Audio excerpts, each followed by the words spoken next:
Welcome to Burlap Teachers. Enjoy the video. You start by ensuring you have workspace edit rights and the data source credentials. This prevents permission errors later. Once you've confirmed access, open the Power BI service and go directly to the workspace that hosts the dataset. Next, select the dataset and choose settings to view connection details.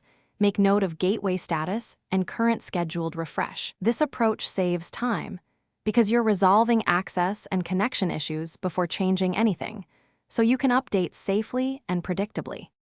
Now you edit the data source and credentials. Test the connection so you don't push a broken link into production. Once connected, open the dataset in Power Query online or desktop to adjust queries, rename columns, change data types, and update parameters when the schema changed. Make sure to apply transformations that keep existing report visuals stable.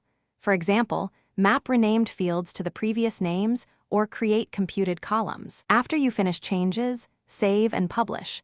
That ensures reports point to the updated structure. Finish by triggering a manual refresh and watch the refresh history for immediate errors. This tells you if credentials, gateway, or queries failed. Once the refresh succeeds, validate critical reports and dashboards to confirm numbers and filters behave as expected. If something breaks, focus troubleshooting on the gateway and credentials first, then schema mismatches and permission changes. Make sure to reapply incremental refresh policies if used, otherwise large datasets may fail. That single troubleshooting tip usually resolves most. Thanks for watching. Consider subscribing if this video helped you.